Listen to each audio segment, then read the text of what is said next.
புதுச்சேரியில் தனி வீட்டில் அமர்ந்து விடிய விடிய மது அருந்தும் போது ரவுடிகளுக்குள் ஏற்பட்ட மோதலில் 3 பேர் வெட்டி படுகொலை செய்யப்பட்ட சம்பவம் பெரும் பரபரப்பையும் அதிர்ச்சியையும் ஏற்படுத்தியுள்ளது.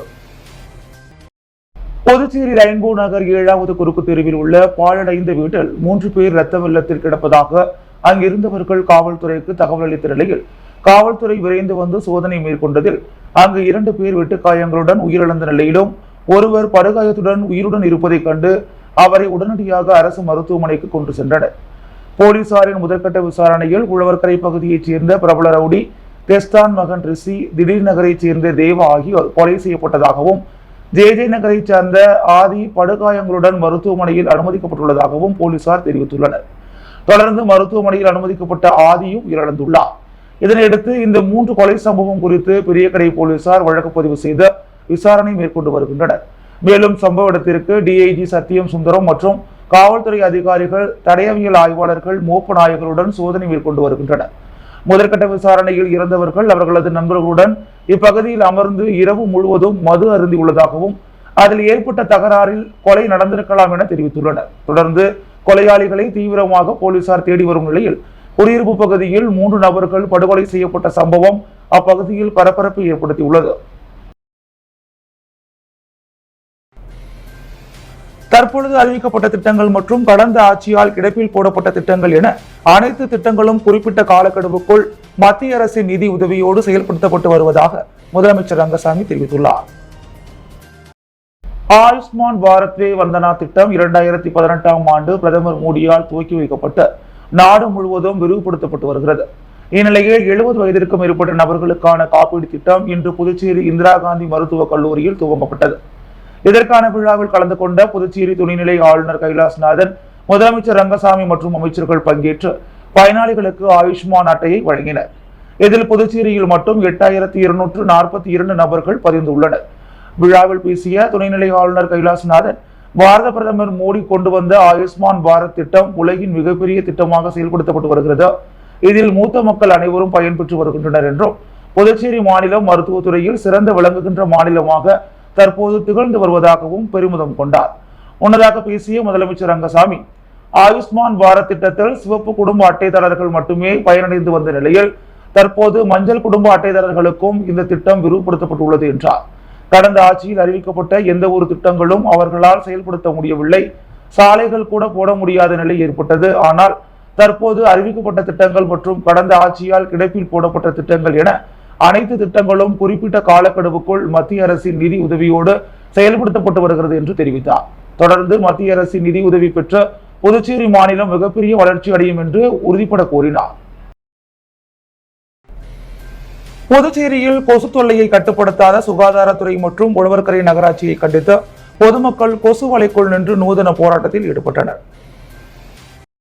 புதுச்சேரி உழவர்கரை நகராட்சிக்கு உட்பட்ட பகுதிகளில் கொசு உற்பத்தி அதிகமாக உள்ளதால் பொதுமக்கள் இரவு நேரத்தில் தூங்க முடியாமல் கடுமையான சிரமத்திற்கு ஆளாகி வருகின்றனர். இது சம்பந்தமாக உழவர்கரை தொகுதிக்கு உட்பட்ட பகுதிகளில் கொசு மருந்து அடிக்க வேண்டும் என்று நகராட்சி மற்றும் சுகாதாரத்துறைக்கு பலமுறை கோரிக்கை வைத்தும் இதனை கண்டுகொள்ளவில்லை.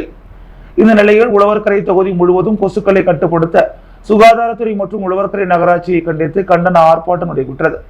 பூமியான்பேட்டை 4 முனை சந்திப்பில் நடைபெற்ற கண்டன ஆர்ப்பாட்டத்திற்கு வழக்கறிஞர் சசிபாலன் தலைமை தாங்க சுமார் 100க்கும் மேற்பட்ட பொதுமக்கள் கலந்து கொண்டனர். போராட்டத்தில் கலந்து கொண்ட பொதுமக்கள் வேதனையை அதிகாரிகள் புரிந்து கொள்ள வேண்டும் என வலியுறுத்தும் வகையில் கொசு வலைக்குள் நின்று கொண்டு நகராட்சி மற்றும் சுகாதாரத்துறையை கண்டித்து கண்டன கோஷங்களை எழுப்பினர். புதுச்சேரி ராஜ்பவன் தொகுதியைச் சேர்ந்த சமூக சேவகி மீரா தீனதயாளன் சட்டமன்ற உறுப்பினர் வி பி ராமலிங்கம் முன்னிலையில் தன்னை பாரதிய ஜனதா கட்சியில் இணைத்துக் கொண்டார். புதுச்சேரி ராஜ்பவன் தொகுதியைச் சேர்ந்தவர் சமூக சேவகி மீரா தீனதயாளன். இவர் பல்வேறு சமூக பணிகளில் தொடர்ந்து ஈடுபட்டு வருகிறார். இந்த நிலையில் இவர் பாரதிய ஜனதா கட்சியில் இணையும் விழா முத்துமாரியம்மன் கோவில் வீதியில் உள்ள சட்டமன்ற உறுப்பினர் வி பி ராமலிங்கம் அலுவலகத்தில் நடைபெற்றது. விழாவில் சட்டமன்ற உறுப்பினர் வி பி ராமலிங்கம் முன்னிலையில் மீரா தீனதயாளன் பாரதிய ஜனதா கட்சியில் தன்னை இணைத்துக் கொண்டார். தொடர்ந்து கட்சியில் இணைந்த மீரா தீனதயாளனுக்கு பாரதிய ஜனதா கட்சியின் துண்டு அணிவித்து சட்டமன்ற உறுப்பினர் வி பி ராமலிங்கம் வாழ்த்துக்களை தெரிவித்து சிறப்பாக பணியாற்ற வேண்டும் என அறிவுரை வழங்கினார். இந்நிகழ்ச்சியில் ராஜ்பவன் தொகுதி பாஜக ஒருங்கிணைப்பாளர் நாகராஜன் உள்ளிட்ட பாஜக நிர்வாகிகள் பலர் கலந்து கொண்டனர். மணவெளி சட்டமன்ற தொகுதி டிஎன் பாளையம் கிராமத்தில் உள்ள அபிஷேகப்பாக்கம் ஏரிக்கு செல்லும் ஆத்து வாய்க்காலில் உள்ள 12 கண் மதகினை புதுப்பிப்பதற்கான பணியினை சட்டப்பேரவைத் தலைவர் ஏம்பலம் செல்வம் பூமி பூஜை செய்து துவக்கி வைத்தார். மணவெளி சட்டமன்ற தொகுதி டிஎன் பாளையம் கிராமத்தில் உள்ள அபிஷேகப்பாக்கம் ஏரிக்கு செல்லும் ஆத்து வாய்க்காலில் உள்ள 12 கண் மதகு பழுதடைந்திருந்தது. இதனை விரைந்து சீர் செய்து தருமாறு சட்டப்பேரவைத் தலைவரிடம் அப்பகுதி விவசாயிகள் மற்றும் பொதுமக்கள் கோரிக்கை வைத்தனர். இதனையடுத்து சட்டப்பேரவைத் தலைவர் புதுச்சேரி அரசு பொதுப்பணித்துறை நீர்ப்பாசன கோட்டம் மூலம் பழுதடைந்த 12 கண் மதகை சரி செய்து புதிய ஷட்டர் அமைத்து பராமரிப்பு பணி செய்து புதுப்பித்து தர நடவடிக்கை எடுத்தார். அதன்படி பொதுப்பணித்துறை நீர்ப்பாசன கோட்டம் மூலம் 30,35,000 ரூபாய் மதிப்பில் அபிஷேகப்பாக்கம் ஏரிக்கு செல்லும் ஆத்து வாய்க்காலில் உள்ள 12 கண் மதகினை புதுப்பிக்கும் பணியினை தொகுதி சட்டமன்ற உறுப்பினரும் சபாநாயகருமான ஏம்பலம் செல்வம் இன்று பூமி பூஜை செய்து துவக்கி வைத்தார். இந்நிகழ்ச்சியில் பொதுப்பணித்துறை நீர்ப்பாசன கோட்ட உதவி பொறியாளர் செல்வராசு, இளநிலை பொறியாளர் ஸ்ரீநாத் மற்றும் அப்பகுதி முக்கிய பிரமுகர்கள், என்ஆர் காங்கிரஸ் தொகுதி தலைவர் மனோகர், டிஎன் பாளையம் கூட்டுறவு கடன் சங்க தலைவர் சுகாதியா, முனுசாமி, தயாளன், தேசிகன், தர்மன், கர்ணன் மற்றும் பொதுமக்கள் பலர் கலந்து கொண்டனர். உளவாய்க்காலில் உள்ள சௌந்தர்யா கார்டன் மற்றும் வெற்றிவேல் நகர் ஆகிய பகுதிகளுக்கு சாலை அமைப்பதற்கான பூமி பூஜையினை அமைச்சர் சாய்ஜி சரவணகுமார் தொடங்கி வைத்தார். ஒசூடு தொகுதிக்குட்பட்ட உளவாய்க்காலில் உள்ள சௌந்தர்யா கார்டன் மற்றும் வெற்றிவேல் நகரில் வசிக்கும் மக்கள் தங்கள் பகுதிக்கு சாலை அமைத்து தர வேண்டும் என்று தொகுதியின் சட்டமன்ற உறுப்பினரும் ஆதிதிராவிட நலத்துறை அமைச்சருமான சாய்ஜி சரவணகுமாரிடம் கோரிக்கை வைத்தனர். இதனைத் தொடர்ந்து வில்லியனூர் கொம்யூன் பஞ்சாயத்து மூலம் 43,93,000 ரூபாய் மதிப்பீட்டில் சௌந்தர்யா கார்டன் பகுதிக்கும் 15,84,000 ரூபாய் மதிப்பீட்டில் வெற்றிவேல் நகர் பகுதிக்கும் WBM சாலை அமைப்பதற்கான அரசாணை பெற்று இன்று அப்பணிக்கான பூமி பூஜை நடைபெற்றது. நிகழ்ச்சியில் அமைச்சர் சாய்ஜி சரவணகுமார் கலந்து கொண்டு பூஜை செய்து பணியினை தொடங்கி வைத்தார். இந்நிகழ்ச்சியில் ஆணையர் ரமேஷ், இளநிலை பொறியாளர் பிரதீப் குமார், பாஜக உசுடு ஒருங்கிணைப்பாளர் சாய் தியாகராஜன், தொகுதி தலைவர் முத்தால முரளி, கட்சி நிர்வாகிகள் முருகவேல், சபரி, கலியமூர்த்தி, மனோகர், உசுடு சாலை மற்றும் குடிநீர் பொறுப்பாளர் கருணாகரன், கூட்டணி கட்சி நிர்வாகிகள், பொதுமக்கள் என பலர் கலந்து கொண்டனர். புதுச்சேரியில் பல்வேறு காவல் நிலையங்களில் பணியாற்றிய 13 உதவி சப் இன்ஸ்பெக்டர்கள் திடீர் பணியிட மாற்றம் செய்யப்பட்டனர். அரண்பாடி ஆயுதப்படையில் பணியாற்றிய வெங்கடகிருஷ்ணன் சிசிஆருக்கும், திருக்கனூரில் பணியாற்றிய சீனிவாசன் மங்களத்திற்கும், காரைக்கால் ஆயுதப்படையில் பணியாற்றிய முருகேசன் காரைக்கால் சிசிஆருக்கும், காரைக்கால் கடலோர காவல்படையில் பணியாற்றிய கலியமூர்த்தி கரையாமுத்தூருக்கும், காரைக்கால் கடலோர காவல்படையில் பணியாற்றிய பக்ரிசாமி திருநள்ளாருக்கும், ஆயுதப்படையில் பணியாற்றிய ரவிச்சந்திரன் டிஆர் பட்டினம் போக்குவரத்திற்கும், திருநள்ளாறில் பணியாற்றிய சிவராமகிருஷ்ணன் அரியாங்குப்பத்திற்கும், புதுச்சேரி காவல் நிலையத்தில் பணியாற்றிய சங்கரன் ஆயுதப்படைக்கும் பணியிட மாற்றம் செய்யப்பட்டுள்ளனர். இதேபோல் மேட்டுப்பாளையத்தில் பணியாற்றிய அருள் உருளையன்பேட்டைக்கும், திருநள்ளாறில் பணியாற்றிய லெனின்ராஜ் மாகிவிற்கும், காரைக்கால் டவுனில் பணியாற்றிய வேல்முருகன் மாகி பண்டக்கல்லுக்கும், லாஸ்பேட்டையில் பணியாற்றிய செஞ்சிவேல் சோலை நகருக்கும், சிறப்பு புலனாய்வில் பணியாற்றிய முத்துக்குமரன் கரிக்கலாம்பாக்கத்திற்கும் பணியிட மாற்றம் செய்யப்பட்டுள்ளனர். இதற்கான உத்தரவை காவல் தலைமையக எஸ்பி சுபம் கோஸ் வெளியிட்டுள்ளார். கண்டக்டர் தோட்டம் பகுதியில் குடிசை மாற்று வாரியத்தின் மூலம் நடைபெற்று வரும் 450க்கும் மேற்பட்ட அரசு குடியிருப்புகளை புதுப்பிக்கும் பணியை சட்டமன்ற உறுப்பினர் நேரு அதிகாரிகளுடன் ஆய்வு மேற்கொண்டார். புதுச்சேரி உருளையன்பேட்டை தொகுதிக்குட்பட்ட கண்டக்டர் தோட்டம் பகுதியில் குடிசை மாற்று வாரியத்தின் மூலம் 450க்கும் மேற்பட்ட அரசு குடியிருப்புகள் உள்ளது. குடியிருப்புகளில் ஸ்மார்ட் சிட்டி நிதி உதவியுடன் ரூபாய் 5 கோடி செலவில் புதுப்பித்தல், புனரமைத்தல் மற்றும் பராமரித்தல் போன்ற பணிகள் நடைபெற்று வந்தது. இப்பணிகள் சரிவர நடைபெற்றுள்ளதா என்பதை உருளையன்பேட்டை தொகுதி சட்டமன்ற உறுப்பினரும் புதுச்சேரி மாநில மனிதநேய மக்கள் சேவை இயக்க நிறுவன தலைவருமான நேரு இன்று அப்பகுதியில் ஆய்வு மேற்கொண்டார். ஆய்வின் போது பொதுப்பணித்துறை அதிகாரிகளும், ஸ்மார்ட் சிட்டி திட்ட அதிகாரிகளும், குடிசை மாற்று வாரிய அதிகாரிகளும், அப்பகுதியைச் சேர்ந்த மனிதநேய மக்கள் சேவை இயக்க பிரமுகர்கள் பலரும் கலந்து கொண்டனர். புதுச்சேரியில் சாப்ட்வேர் இன்ஜினியரிடம் 1,65,00,000 ரூபாய் மோசடி செய்த மர்ம நபர்கள் குறித்து சைபர் கிரைம் போலீசார் தீவிர விசாரணை நடத்தி வருகின்றனர். புதுச்சேரி காந்தி வீதியைச் சேர்ந்தவர் பிரசன்னராஜ் அண்ணாதுரை, சாப்ட்வேர் இன்ஜினியர். இவரை தொடர்பு கொண்ட மர்ம நபர் ஆன்லைன் பங்கு சந்தையில் முதலீடு செய்தால் அதிக லாபம் சம்பாதிக்கலாம் என ஆசை வார்த்தை கூறினார். இதை நம்பி மர்ம நபர் கூறியபடி பங்கு சந்தையில் பல்வேறு தவணையாக ரூபாய் 1,64,50,000 செலுத்தினார். அதற்கான லாபத்தொகையாக ரூபாய் 5 கோடி காட்டியுள்ளது. ஆனால் லாப பணத்தை எடுக்க முடியவில்லை. மர்ம நபரையும் தொடர்பு கொள்ள முடியவில்லை. அதன் பிறகே ஆன்லைன் மோசடி கும்பலிடம் பணத்தை இழந்துள்ளது தெரிய வந்தது. புகாரின் பேரில் புதுச்சேரி சைபர் கிரைம் போலீசார் வழக்கு பதிந்து விசாரித்து வருகின்றனர்.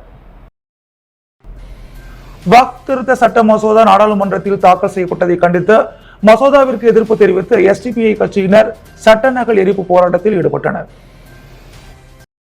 ஒன்றிய அரசின் வக்ஃபு திருத்த சட்ட மசோதா நாடாளுமன்றத்தில் தாக்கல் செய்யப்பட்டதை கண்டித்தும் மசோதாவிற்கு எதிர்ப்பு தெரிவித்தும் எஸ்டிபிஐ கட்சி புதுச்சேரி மாவட்டம் சார்பாக சட்ட நகல் எரிப்பு ஆர்ப்பாட்டம் மாவட்ட தலைவர் முகமது ஃபாரூக் தலைமையில் அண்ணா சிலை அருகே போராட்டம் நடைபெற்றது.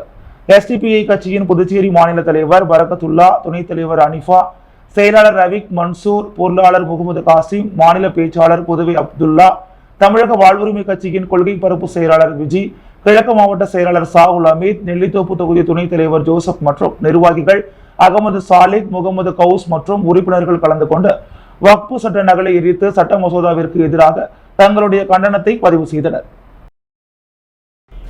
சுகாதாரத்துறை வாரிசுதாரர்களுக்கு ஆதரவு தெரிவிக்கும் வகையில் சுகாதார ஊழியர் சங்கங்களின் சம்மேளனத்தின் சார்பில் சம்பா-கோவில் எதிரே கண்டன ஆர்ப்பாட்டம் நடைபெற்றது.